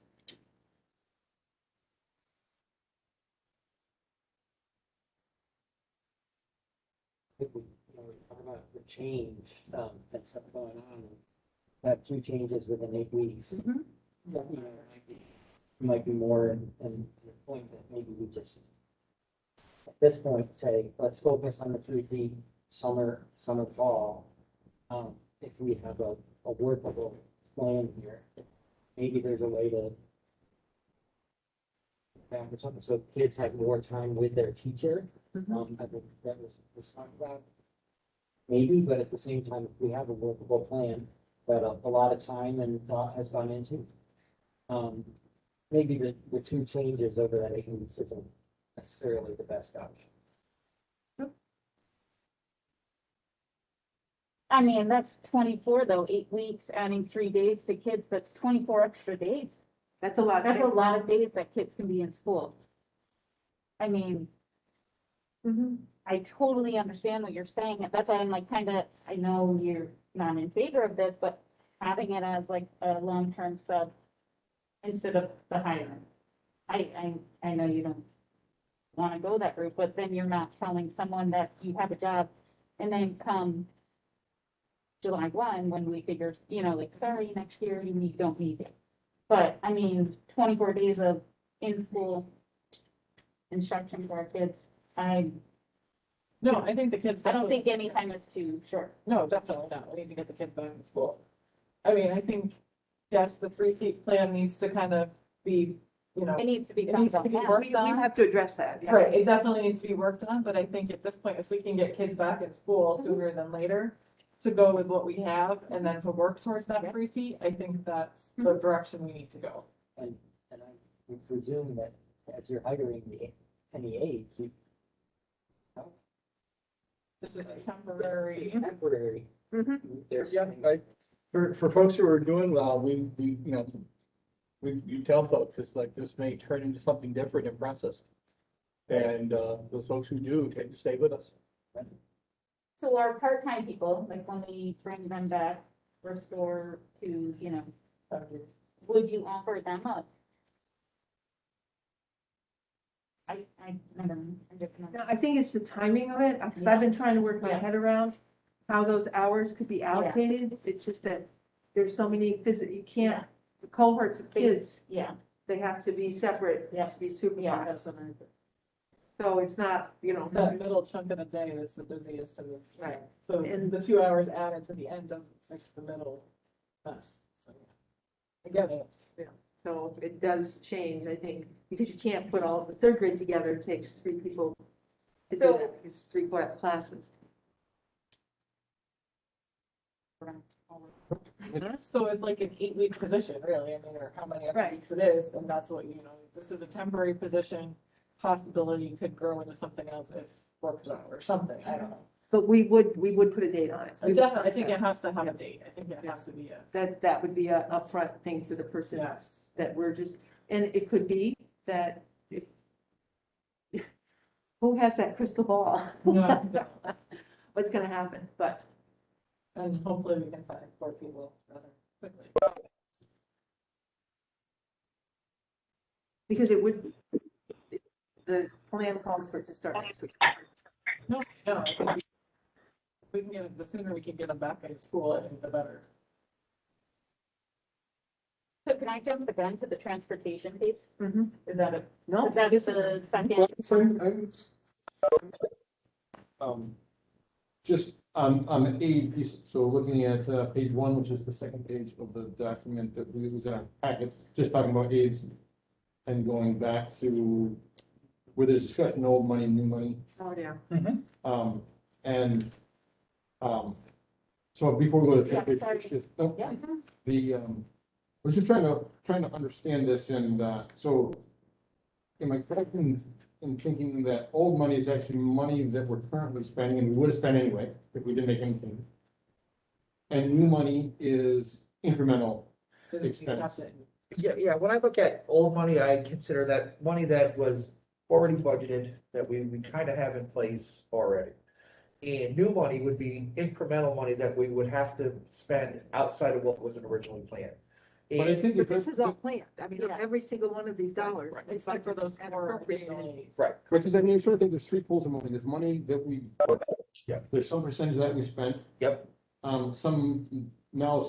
That piece that we haven't spent, right, that 5th day per week. Yeah. We're talking about spending now. Right. And then there's also potentially money above and beyond what was budgeted, like we're talking about that, if we're talking about 4 new part-time aides. So, So I was having trouble understanding the old and the new, and then Yeah. also looking at partial budget. Because I think a bunch of that seems to me that a bunch of that we're already spending. so let me, I understand that what I put up originally 4 weeks ago is a little confusing. So what I did is I went through and I asked myself that same kind of question. So we had 2 sets of contracts, one for 5 days that were put out July 1st, and then one that was put out September 31st. So when I looked at the total of all the contracts for all the current aides, and I added them together, that was about $371,000, okay? Then when I looked at the revised contracts for 4 days, they brought it down to $321,000. So there's about a $50,000 gap versus the 5, and this is for the full year. So there's a $50,000 gap between a full year at 5 days versus a full year at 4 days. So if you want to break the 10 months up, you're probably talking maybe 10,000, 15,000 incremental dollars of what we would have spent just based on those 2 numbers alone. Does that kind of make sense? Does that answer your question? That does, I just was still, the old new, Yeah. I guess was still. Yeah. Because based on what we were told, there was a significant, there was an $84,000 difference. Yeah, and I had made some assumptions when I put some of those numbers together 4 weeks ago, that, talking to Tina and talking to Dave, some of the assumptions I made weren't necessarily, accurate as I started to dig into some of the information to learn a little bit more about how the budget was built last year before I got here and where we are. And looking at, going straight to the contracts, the WinCap is a fantastic system to facilitate some processes, but predicting isn't necessarily one of its strengths. So what I've done is spent a lot of time working outside of WinCap, building my own spreadsheets based off of real data. And I think that number, that 85,000 is a little bit high now. The HRA, if we do hire additional aides, they would be eligible to receive some of that HRA that would be prorated. Yeah, it's about $450 for Okay. 9 weeks. And the benefits, those would look very different because they'd be much. The people who qualify for benefits, and correct me if I'm wrong, I think it's a 30-hour. No, I'm not talking about those benefits. I'm talking about social security, retirement, Yes. workers' comp, Yeah. FICA. Yeah, FICA, ERS, health insurance, that Yeah. was all built into the budget for the existing 18 aides that we currently have. But that, when you're talking about, and it doesn't, you've got HRA, but you don't have any health. Right. So when we look at the 4 new aides that we're looking to potentially bring on, when I put the numbers, and I'm sorry that I didn't update that, but when you're looking at bringing them in at the $14.62 an hour at the bottom rate, when you add the salary cost, it's about $5,000 for 9 weeks. FICA and Medicaid end up being about $377 a person. ERS is $478. The health insurance prorated is $450. So each additional aid fully loaded looks to be about $6,240.34. So if you add 4 of them, you're looking at about $25,000 additional dollars fully loaded. And when you look at the $80,000+ we have just in the salary piece alone, we have enough money to cover the salary and the benefits of 4 additional people and still have a cushion available for what we didn't use, what was budgeted.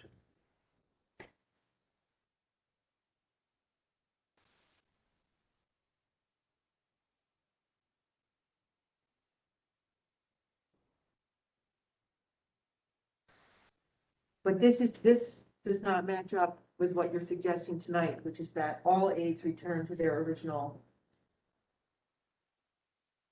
You should in that listing have a list of, that you had requested, a listing of all the aides. Well, we got that tonight, and I haven't Yeah. had a chance to look And at so that. that What would- I'm saying is this information that the public has Right. doesn't line up with what we're talking about Right. tonight, because That's right. those numbers are different than what you are suggesting tonight, bringing back the entire list of aides. Yes, right. So that if anybody's looking at it, Correct. it's different. So those numbers, so if they can be updated, and if those could be made available to the public, that would be much appreciated, because Be happy. what we have out here is not correct. Okay, I'll be happy to do that.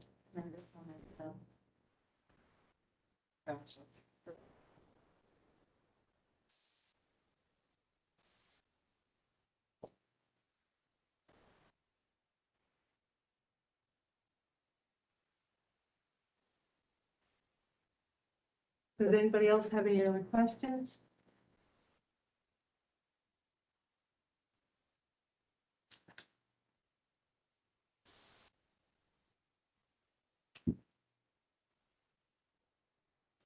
Dan, any other questions or concerns? Heidi, any questions or concerns? I don't think so. Jackie? No, I'm good. All right, then, we would actually have 5 motions to follow through on in order to, I mean, are we gonna come back to the transportation? Yes. So you're Yes. just meaning the do introduction. you want to do that? You want to have the transportation first, or, It doesn't matter to me. I just wanted, okay, let's take care of when I that first. said, like, Yep, that was good. I mean, I just want to understand, so I understand like the green versus the red. So Sure. this is how many kids were over? Yes, And that, then how many kids were over? So we're, is that correct? Yeah, that's, so when you're looking at the sheet, it's, the first number is the number is if we took everyone and put them back together on the bus. Right. So you did purple and gold kids in the morning, you put them together on bus 96. If all the information I have is correct, it's 50 students. Have there been a survey of parents yet to see whether they will have their child ride the bus or whether they will provide transportation? I want to say principals have reached out and talked to folks about, with the remote students about whether they come back or bring back. But that would be, Help us. yeah, I mean, Right, and I would want to assume that parents who are driving 2 days a week would automatically drive more. I mean, they might, but but it's I not. think that would be something we'd want to know Yeah. for certainty, because it's, their schedules may not allow it. Right. which is, nope, that's fine. Which is where in my head, I'm planning that we have to be able to transport every student that we transport. Right, because we have the obligation to do that. So for that morning run on bus 96, on that number, 50 students, which is 18 students over. That's why it's in the red. It would be beyond where we are. In the green, 106, there's 21 students on that same morning. And that's where the red, and there's a couple runs you can see like on 105 and 108 and 112, where in the morning it's busier. In the afternoon, it's less busy. Now, there's a couple opportunities in here where we may be able to slice and dice some routes. So, and move some kids around to be able to not have to have double runs come into play. So rather than needing maybe 7 additional runs, we can get away with 4. So I worked with Rich, and Rich was working with Joe, and we're double checking these numbers again to make sure that they're accurate. But we are looking at, in order for this to happen, it's going to have to be an additional run. And then we'll work the timing back out to be able to make that happen. High school has a little bit later start and has all year, which buys us a little time. So we may be doing the elementary first and the secondary kids second. Part of it is are people going to be able to transport, 5 days a week? 2 days a week works, 5 days not. We didn't have a conversation with the shared decision-making team here before the break about, what do we need to do about safety wise? Because we don't want to have cars backed up. Right now, our transportation procedure works well, but it's half the student population. So when we double that, what happens? We don't want to jam up Main Street. We don't want to create an unsafe situation, either morning or afternoon. And so there's some of those logistics, and we think we have those logistics worked out. Really, it's just a change in the morning and where we drop off some students. That's there, and then double check. So we were running through double checking onto the numbers, but to make it happen, we can anticipate needing additional runs. So changes as far as dropout, even you change the procedure that's currently happening? Well, yeah, for example, right now, we have all the elementary students come in on the Muslim side of the street, of the building. Even though 5 and 6 is over here. Right. We may change that. We may take 5 and 6, so that way that's gonna pull 80 kids. You're also gonna have that challenge though, if we got, for example, my car had a 3rd grader and 6th grader, so we're gonna loop around and then loop around again. Yeah, and those pieces too, is like, do we eliminate that loop and those students, maybe drop off in the back, so they split? So one comes up this direction and over, and the other goes up to the, My concern with that would be seeing the traffic go through here in the morning. yeah, And then you got more kids walking in this direction, it may not be a very safe thing to do. That's Yeah. just a thought. So those are the pieces to work, because we have high schooler and elementary kids too.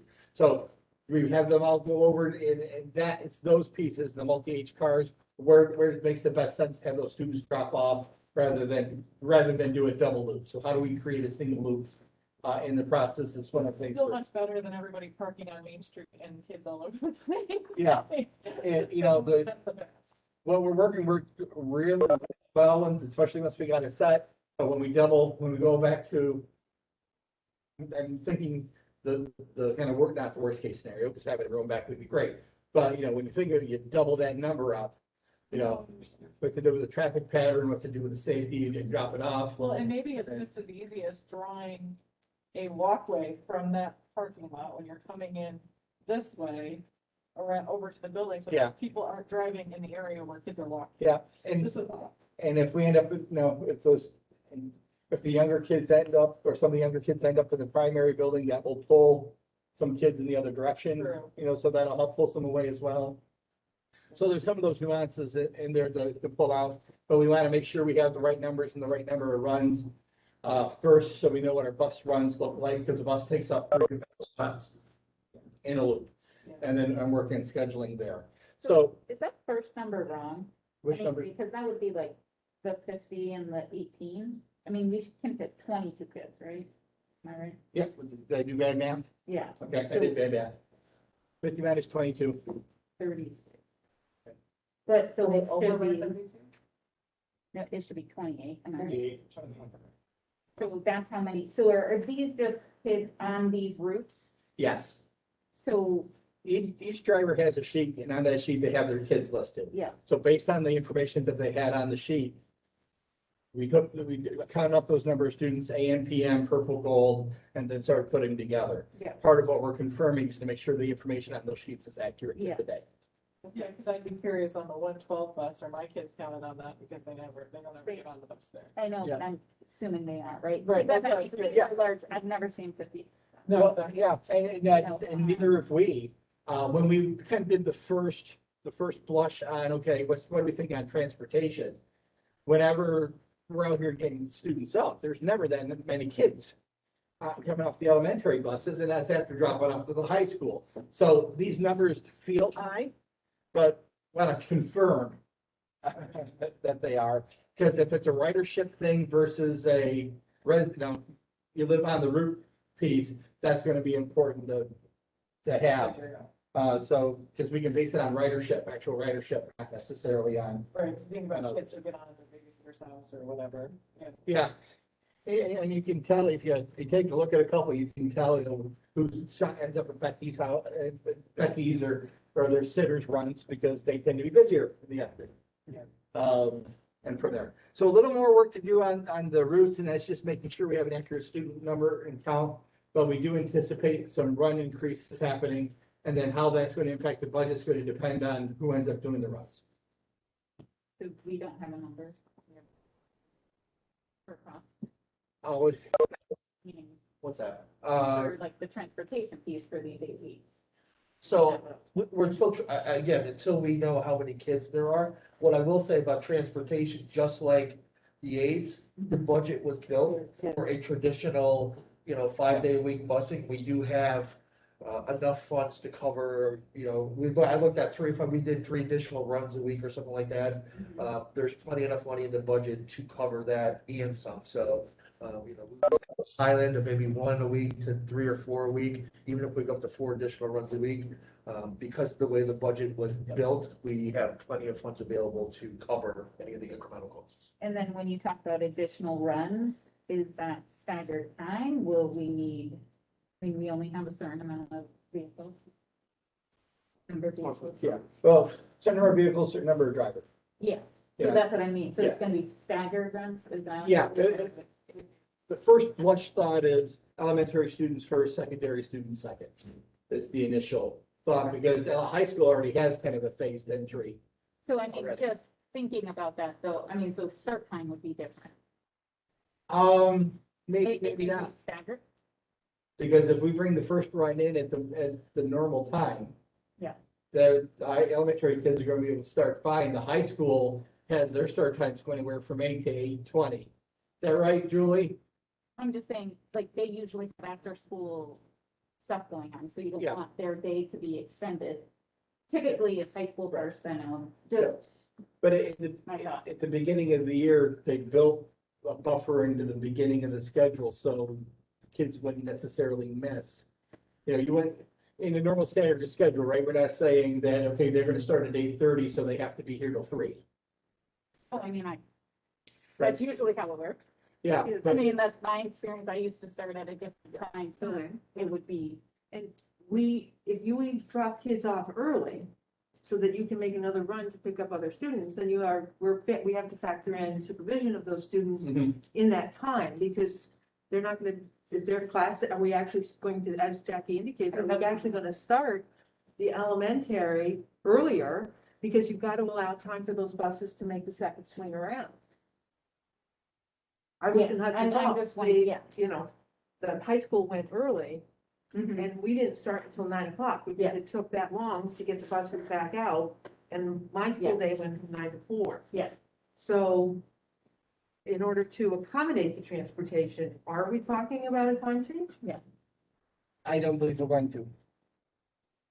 But if we're talking about runs, then with segregated students, then we are, Yeah, so when I talk about 4 runs, I talk about 4 individual buses making an additional out. okay? So it's like 2 runs. There's 2 more, would be 2 morning runs.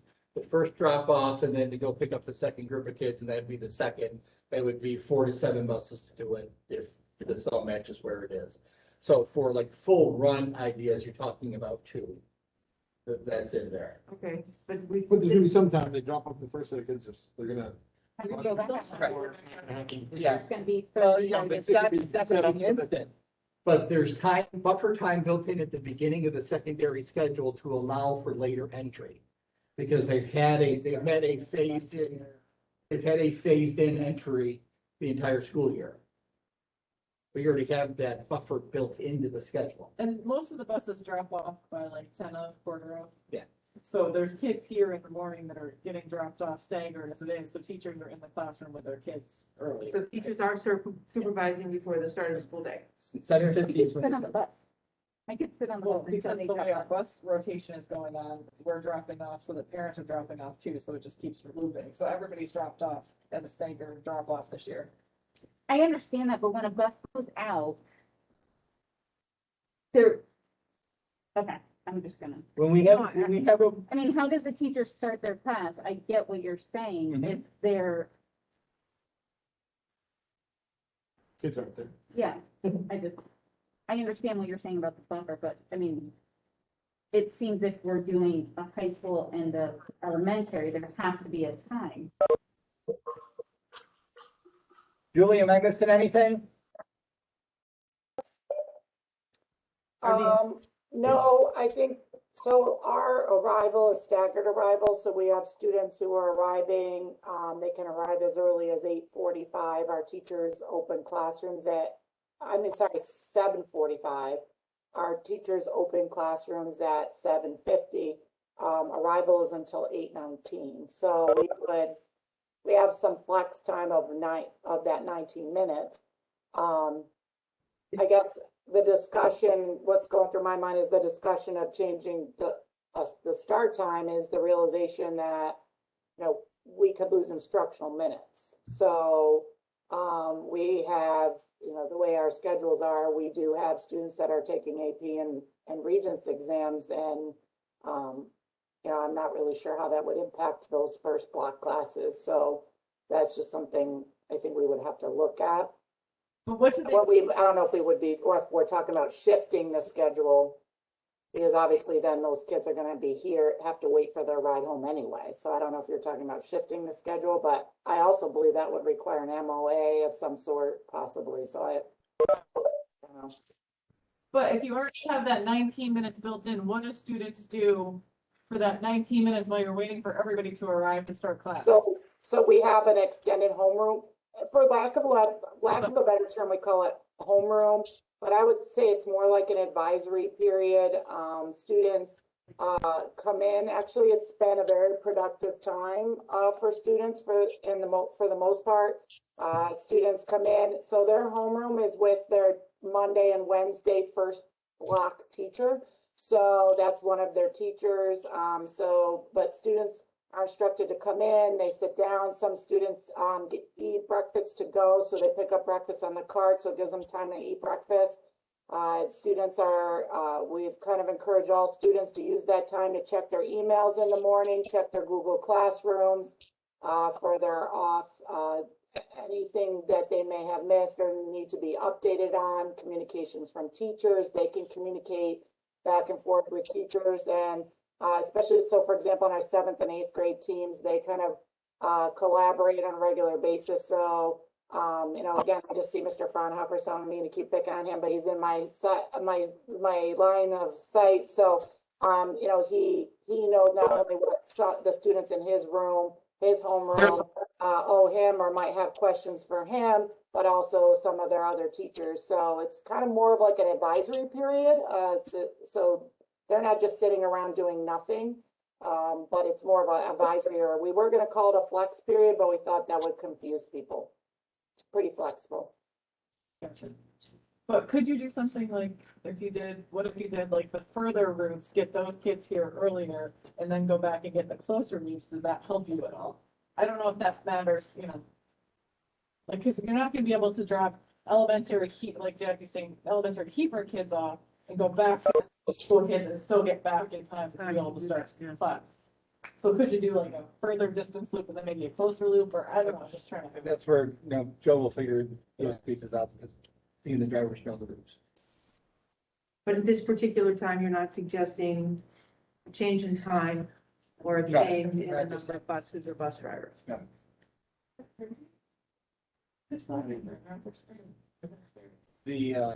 Last time when we went to we had to go to, thought we were gonna have to go to a full close because, we had lost some drivers due to some quarantining and otherwise, and they managed to put runs together to get all the kids to keep coming in. I'm gonna continue to believe in their magic. I understand, I just want to know this stuff, and I think it's good for parents to hear, like, what's gonna happen. So that's why I'm asking for clarification. And I understand that. And when we can get more of the information that we need to be able to get, we will get that clarification out. In a week. Yeah. Right, the 26th, a week and 2 days? Okay.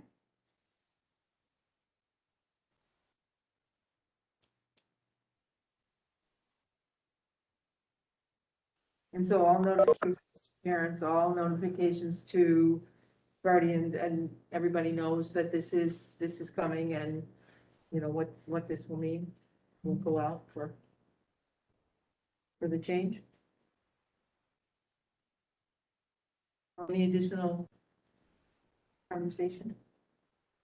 Okay, at this end, I'd like to entertain a motion to rescind the resolution passed on September 2nd, 2020, to revise the workday and work week for certain titles and reinstates the following effective April 15th, 2021. Bus drivers, returning them to 5-day work week with runs as needed. Second. Any additional discussion? All those in favor, please signify by raising your hand. Thank you, Bob. 5-0. Entertain a motion to rescind the resolution passed on September 2nd, 2020, to revise the workday and work week for certain titles and reinstates the following effective April 15th, 2021. Full-time teacher aides, 5-day work week with a 7.5-hour workday. Part-time teacher aides, 5-day work week with a 5.5-hour workday. Second. Any further discussion? All those in favor, please signify by raising your hand.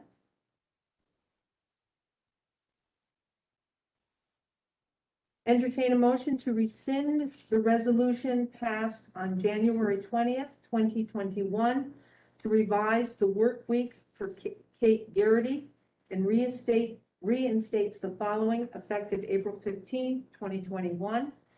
Kate Garrity, 5-day work week with a 7.5-hour workday.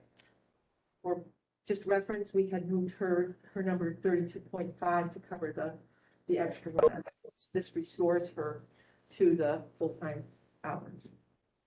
Oh, exciting. Any further discussion?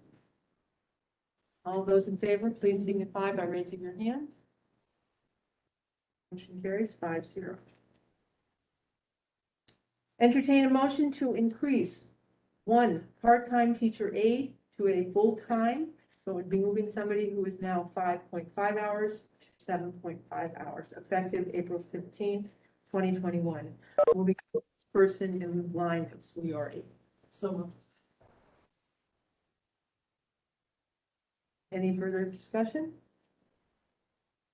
All those in favor, please signify by raising your hand. And entertain a motion to approve the creation of 4.5-hour per day teacher aides effective April 15th, 2021. Those positions to sunset on June 30th, 2021. So moved. Second. Any further discussion? All those in favor, please signify by raising your hand. Carrying 5-0. So good luck with the plan. Thank you. Hopefully it will be a smooth transition for people. Before we wind up for the night, there are a couple of things that I just wanted to touch base with people. It's not on the agenda, but just touch. One of the things that I'm understanding is that the winter varsity coaches were not paid for the entire season. And that was due to the fact that last spring, the spring season was cut short because of COVID. And the way it's figured out is if it's not the full season, then the pay is prorated. But for the winter coaches, they worked the entire season. So I'm just wanted to touch base with people to see how you felt about having them get the entire stipend, because they did put in time for the winter conditions. And I think it was a very different type of year as well, so there was extra work. So for the winter sports, and now we have the fall sports and the spring sports, no matter what the length of the season, it is identified as their season, so that the coaches should be receiving. So, Richard, you make sure that that is something that, at least going forward, but then there would be some retroactive work with the winter. Work with Tina in the next couple of days, make sure everybody's being informed. Good, thank you. And one other thing, in talking with Rich, the last day for us to adopt our budget is April 23rd. Yes. So it's the day after the workshop. Just, there's a lot of work to do. Pretty tight. It's pretty tight. So are people comfortable with that? I mean, we still have not seen the new revenue numbers and expenditure numbers, so. You will have those tomorrow. They've been changing over the past week or two, almost daily, especially the revenue numbers, so. I'm pretty comfortable number, especially after our discussion last week with terms of budget. And over the past couple of days, there's still a lot of unanswered questions in terms of the federal revenue coming in and some of the numbers with universal pre-K, but I do have some answers now over the past couple of days. So I feel very comfortable that the numbers I put out tomorrow in terms of revenue and budget are going to be as close to final and solid as we're going to get. So. Okay, and we still have to address the expenditure side too. We haven't even really talked about the expenditure side. So I don't know how people feel about it. I didn't know if not everybody could make it, if we just could throw in another day in there, just to make sure if there are any questions that we can get them out there. Because if we ask the questions on Thursday, we have to do something by Friday. No, I mean, if it was a opportunity for me, Monday night's gonna be the only one that works that week, but I don't know. That would be, I I mean, can switch to Monday. and it can be another workshop that we wouldn't need to have come to a decision on anything, so it could. I think I would benefit from having a chance to look at it, think about it, and ask questions and any clarifications, not at the deadline, but basically 22nd our deadline. Right, it is. Unless I guess we meet on the 23rd, so that we meet on the 22nd, then we get on the 23rd. And that's tough to do that Overnight. accurately overnight, so. Monday. Monday, the 19th, Does that? does that work? for It's people, Lauren? evening, right? Like Evening. evening, okay, because Yeah. I have like, that's there. Uh, Well, I have some, I don't know, I have a meeting next week and I don't know what the official date and time yet, so I can, yeah, Do we want to as long as start it's late. tentative, do we want to say 6 o'clock? Does that work for people? Yeah. On the 22nd, I'm gonna have to attend remotely because I'm gonna be taking Well, therapy we can and back. running back. Are we having Trying to time get, I don't make it. 19th. and 22nd? Okay. The 19th should speed up. Second. Right. 22nd, we're gonna be- We're hoping that if we answer all, we get our questions out there, that gives Richard an opportunity to have things ready for the 22nd, and it would be great if we could adopt it that night. And then we would hit our deadline. So would we like the 22nd change to a special meeting rather than a workshop? So that we can, The workshop Right. would be Monday. right, But anytime, we can call it whatever we want, as Yeah. long as we have a quorum, we can take the action, so.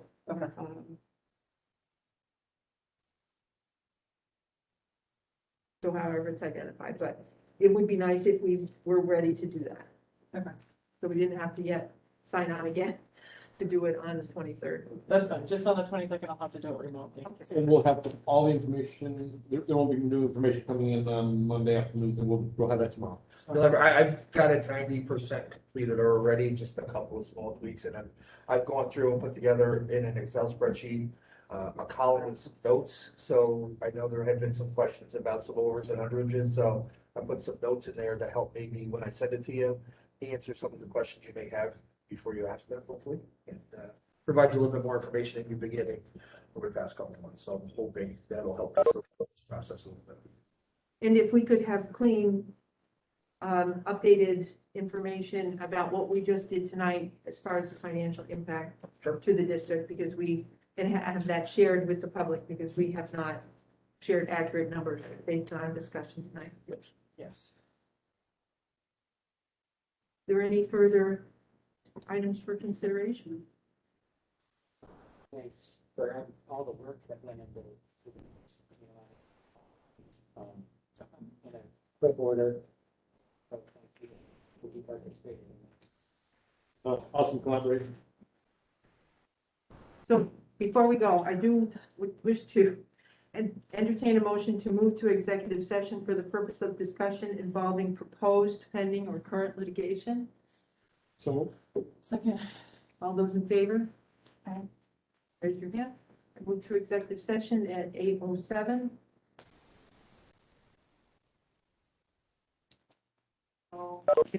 We pause for the motion to adjourn our special meeting at 8:34. Second. All those in favor? Aye. Just a second. On this one?